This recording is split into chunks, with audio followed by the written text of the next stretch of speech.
Good morning, brand DIYers. Happy Monday. It's Mark here, and I hope you had a great weekend. I sure did. It was a wonderful sunny weekend on Saturday, and Sunday it was nasty and cold, but perfect for cold water outdoor swimming, dodging icebergs. And today, happy to be back at work. So, I want to talk to you today about a subject that is very near and dear to my heart, and that is packaging. I personally love packaging because I understand the power of it. And I also see that it is one of the frontiers where it is still very easy to break through because there is such a preponderance of garbage in packaging. It always seems to be like the last tradesperson to work on a house. The folks up front take their time and push back schedules, and the last tradesperson always gets stuck doing cleanup and doesn't have enough time to do their work properly, and they're always under pressure. Well, packaging, I kind of get that impression too, even though it's not an exact sort of comparison. But I always have the feeling that marketers tend to spend a lot more of their time thinking about the message that they're going to put out in front of people before they buy than the message and the impression that they're going to make when people are at the point of buying. Now, even if you don't sell at retail, if you sell business to business, if you're a wholesaler and you're selling to tradespeople, it doesn't matter. Packaging is absolutely critical. I believe that it's actually more critical than advertising or public relations or promotions. The final decision whether to buy or not to buy a product, especially when it comes to retail, bricks and mortar, it comes down to packaging and to a lesser degree to your position on the shelf. Now, I'm going to talk about retail packaging right now. However, I'm going to finish off a little bit by talking about B2B packaging and online packaging. So let's start with retail bricks and mortar packaging. The final decision whether to buy or not buy a product comes down to packaging and to a lesser degree position, as I just said. Think about it. If you advertise online, how many people, even if you have incredible targeting, how many people are actively shopping in your category at the moment when they see your advertising? Pretty close to that. Zero. You might get 5% of the people who are shopping your category, but not at that time. They might be sitting at home. But remember, they have to get to the supermarket or to the drugstore or to the lumberyard before they can see your product. And by that time, where did that message go that they saw online? Gone. They're thinking about soccer practice and whether they should have a hamburger for lunch. So if your product stands out on the shelf, surrounded by all the other products in your category, how many people are you reaching who are interested in shopping your category? 100% of the people. For a few minutes, or even just for a few precious seconds, the shopper is laser focused on the product in your category. Think about it. You're walking along in the supermarket, you're looking for cereal. You're looking hard at all the boxes of cereal. Which cereal is the right cereal? Even if you know the cereal that you're after, you're saying, I want a particular type of granola.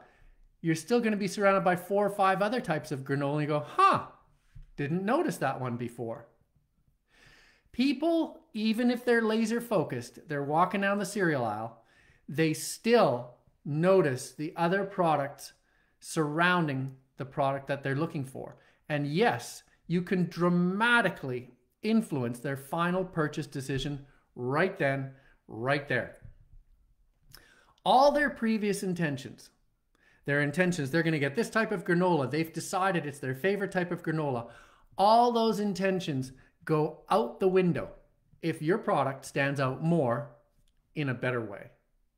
It can stand out more in a bad way too, but you're not going to sell stuff.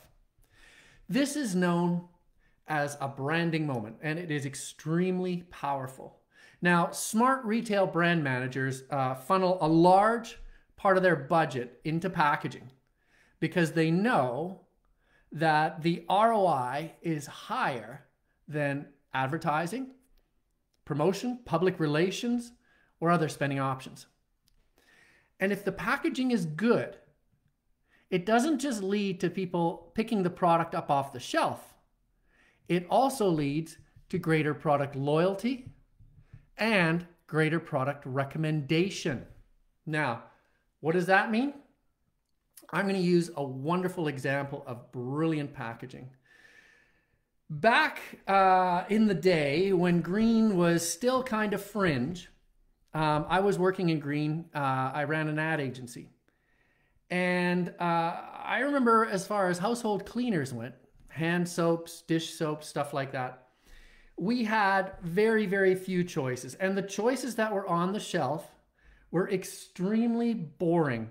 I always thought of them as a sort of product that would be created by somebody who hates packaging, because a lot of people in the green space hated packaging. So for example, if you look at 7th Generation, I thought they had some of the worst packaging in the entire world. And their packaging, if you don't remember, they were white bottles, whether it was laundry detergent, dish detergent, anything. It came in a white bottle with a really bad label on it. Is that dish detergent or laundry detergent? Don't know. Same white bottle. Terrible packaging. Looked like it was done by people who hated packaging, because it probably was. And then a new product came out. And this product was created by people who loved green, but also had a sense of humor. And that product, and everybody knows it now, nobody knew it then, was called Method. And famously, Method gave their packaging assignment to the gentleman who was also responsible for designing all the Umbra stuff. All those really cool tactile garbage cans and pencil sharpeners and staplers and all the sort of household goods that they always had, that they were sort of a softish plastic, so tactile. And they, more often than not, they were sort of translucent, so you could kind of see through it, but it was kind of as if the plastic had been sanded, so you couldn't quite see all the way through it. And Method, when it came out, the first product that I remember, it was hand soap for the kitchen. And these bottles, they didn't have a little pump on the top, they were a squeezy bottle. But not only that, it was a sort of a silicone squeezy bottle made of that translucent sort of white plastic, really soft. It felt like almost wetsuit material, sort of a latexy material. And it was shaped like this. It was shaped sort of like two balls stacked on top of each other. It was absolutely unforgettable. And I remember my wife walking in, having bought this stuff at double or triple the price of an ordinary sort of hand soap for the kitchen. I said, "What's that?" Which is something I never say. "What's that?" She said, "It's this new hand soap. Feel the bottle." I will never forget it. That was the first thing that we did. And that is the power of packaging right there. We fell in love instantly with Method. And they came out with more and more amazing bottles, amazing packages, amazing boxes for their products. And they still have amazing packaging for their products. And that is the secret of Method's success, because the juice inside, dish soap, laundry soap, yeah, it's green, but that's kind of price of entry now. But what sets it apart is the amazing imagination that went into packaging. So I just finished saying that retail brand managers funnel a whole lot of their money into packaging because they know how important and how decision-making is formed right there when people are standing at the shelf looking at the packaging. That does not mean, however, that there's a lot of good packaging out there, because marketers and brand managers tend to be a little more left brain, which is logical. And so what they tend to do with packaging is they say, we are going to get all the right information out there, all the features, all the benefits, all the facts. We're going to put it on the packaging, and then we're going to use some tried and true sort of hooks, bright colors, zippy sort of logo design. And so all the packaging tends to look like crap. The magic happens when you start thinking a little right brain. That is the creative side of things. So how do you think creatively and still create good packaging? At this point, you want to take a look at the way that consumers absorb information at the shelf. All right? There is 5 steps. The first step, I'm walking along with my grocery cart. I notice something. What is that? All right? I'm a fish that's just seen the lure. I then ask, what is that? And that is when the name and the category comes into place. So the first thing I do, I see a package and I go, huh, what's that? And I look around and I see it's a whole bunch of boxes of cereal. I go, that must be a cereal.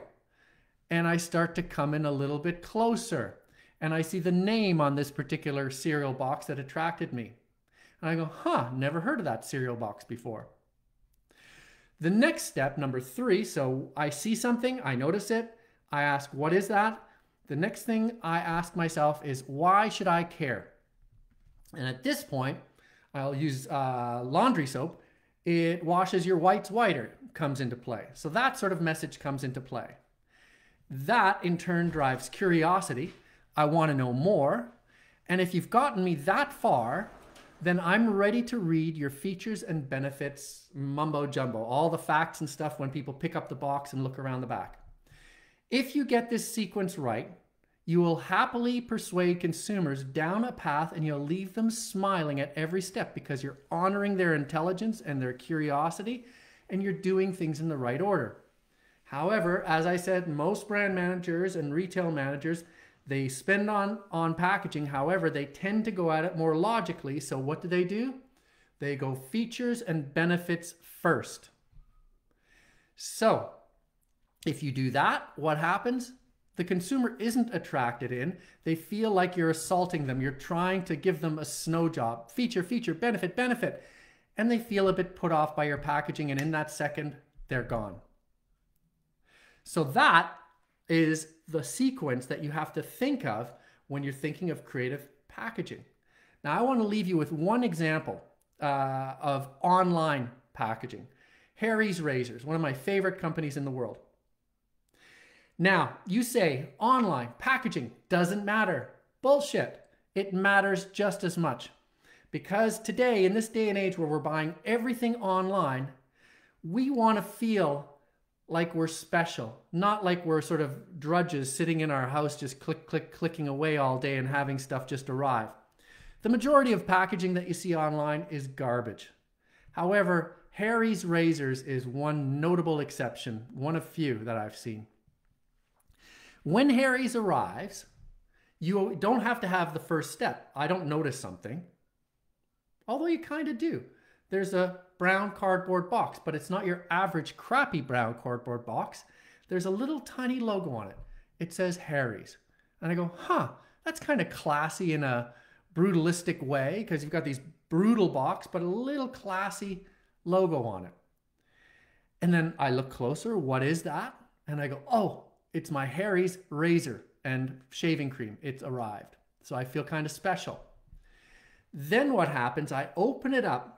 And there's this unboxing sequence, and at everything that you do, you open the flap, there's a message inside there, a funny message that honors my intelligence and says, hey, you know what? We know you got a sense of humor. Read this. And then I look into the tray, and I see that the razor is in a little cardboard tray, the blades are in a cardboard tray, and the shaving cream is in its own cardboard tray. And not only that, but at every single piece, there's a little message in there that says, we know you have a sense of humor. You're special. We like you. Check this out. Then I get to the point where I go, hey, you know, what's so special about this? These guys really pay attention to me. I like them. I'm going to turn around, read the bottle. And that's when I see that there's good stuff inside the bottle. Like I said, online packaging, the same sort of sequence as retail at shelf packaging. You have to think about it. So final thing, where do you go for inspiration? If you are looking for packaging inspiration, I would recommend that you look in the UK. And you don't have to travel to the UK, just type best British packaging. See what Google brings up. I can guarantee you that you are going to find packaging that really sets you on your butt and makes you go, huh, I really like that. If you don't want to look as far as the UK, take a look at Harry's razors. Maybe get yourself a free, like a one-time box. Take a look on shelf. Let's see, what sort of a packaging works really well on shelf? Nothing really comes to mind right now. Method. Oh yeah, of course. Duh. Take a look at Method on shelf and take a look at the bottle shapes and the typography and the messaging that they put on shelf.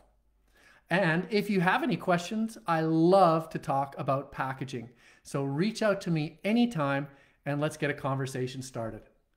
I hope you have a great rest of the day. Tomorrow we have a special guest on the show, our expert. So stay tuned for that and hope you have fun today building your brand. Talk soon.